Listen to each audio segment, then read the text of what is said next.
That would please her. She loved to make an entrance. The goddamned whore. She was so damned predictable. She'd call out and wait, hoping to hear him respond, and when he didn't, she wouldn't worry. Just think he was playing a seductive game of hide-and-seek as he lurked in the shadows, waiting for her, lusting after her, his cock rock-hard with need. She'd smile seductively, lift a dark, inquisitive eyebrow, unbutton her blouse to show off her cleavage on this hot, breathless night, and wind her long hair into a knot that she'd hold over her head, pushing those beautiful breasts forward. Oh, she understood how to play the game. How well I knew.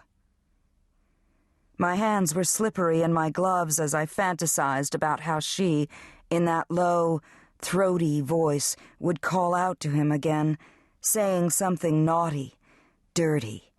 Maybe she'd take off a high heel and playfully let it dangle from her fingers.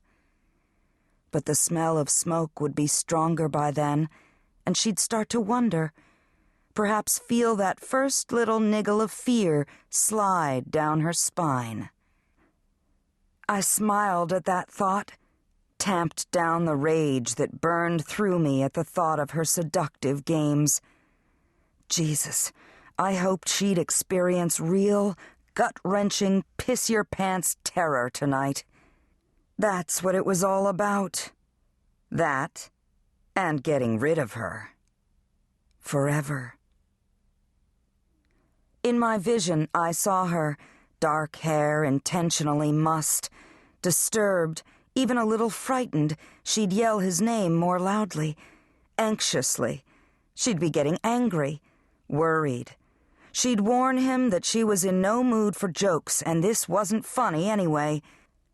She'd even turn petulantly, offering him a view of her rounded little ass. Because she knew it was flawless, and oh, so inviting.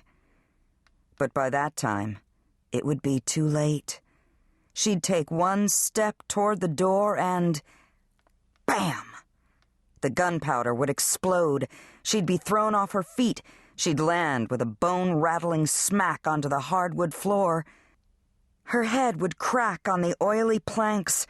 The building would shudder. A ball of fire would spew sparks and flames to the ceiling.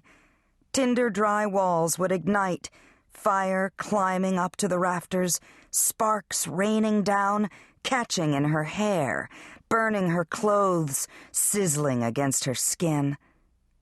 And she'd scream. Oh, how she'd scream. I quivered with the thrill of my fantasy so close at hand. Raw panic would surge through her. She'd be frantic, realize that she was about to die in a horrible oven from which there would be no escape. I felt another shiver of exhilaration zing through my blood, and the sound of Jim Morrison's voice echoed through my head as the vision became more distinct, more real. "Try to set the night on fire," I whispered, as I, through the projector of my mind, watched what was to come. The old timbers of this mill would quake, burn hot, groan eerily, and tumble down, breaking into hundreds of flaming chunks as the fiery walls began to collapse and the roof gave way. Dazed, blinded by smoke, she'd feel horrifying fear.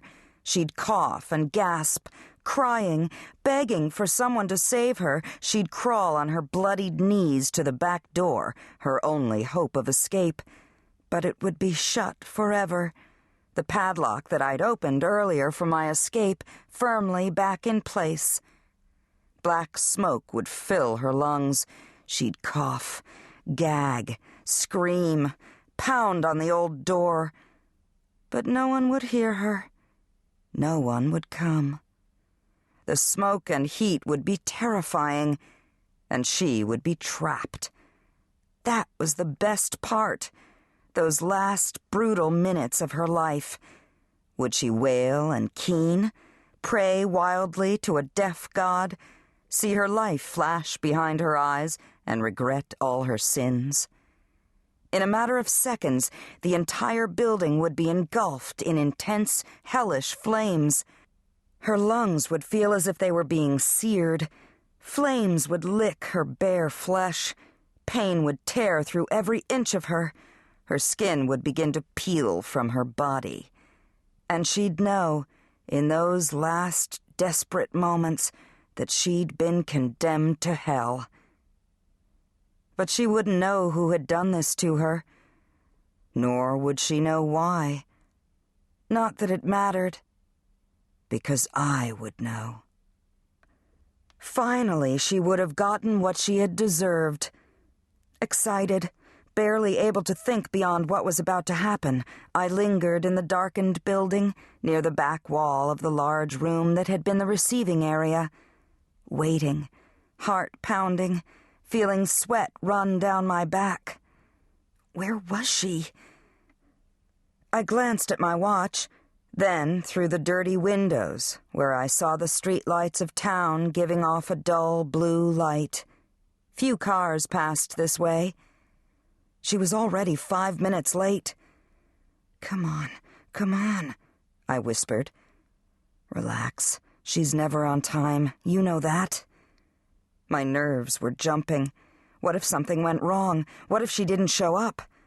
Don't worry, she'll be here. Don't panic. Do not panic. Slowly, I let out my breath, rested my head against the wall, closed my eyes for what seemed an eternity. Then I checked my watch again. Nearly 10 minutes had passed since the meeting time. Shit! What if she'd decided to let him wait? What if they'd had a fight? What if she'd called him to confirm and realized that she'd been set up? What if she'd called the police? No, she wouldn't. There was no reason. And yet, my pulse was jumping erratically. My fists clenched. She had to come here tonight. She had to. All this planning couldn't be just a waste of time.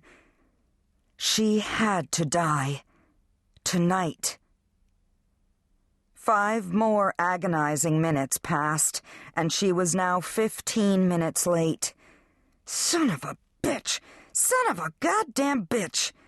I pounded my gloved fist against the wall. I had to leave soon, before anyone noticed the truck parked in an alley a few blocks north. This was all a waste of time, a big pain in the ass. Headlights flashed against the windows. The sound of a car's engine cut through the night. Finally. All my muscles ratcheted up a notch.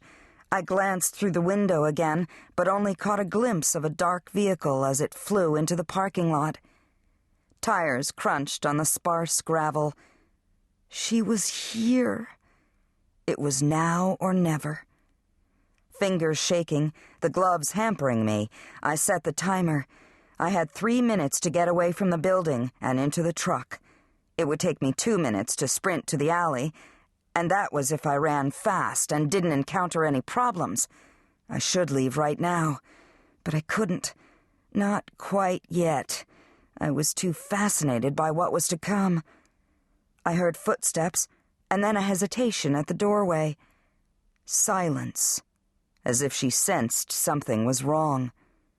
I held my breath, told myself that she was just pausing to primp, to touch up her lipstick or finger comb her hair, do a little something to ensure that she looked perfect. Christ, what a slut. I was nearly jumping out of my skin. Get the hell in here! But the seconds kept ticking down.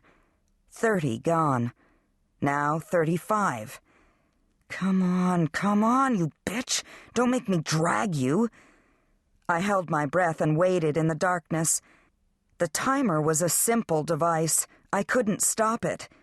Once it was set, it would count off the remaining seconds, then detonate.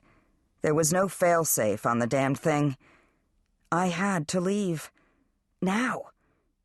But I had to be sure. certain she would die.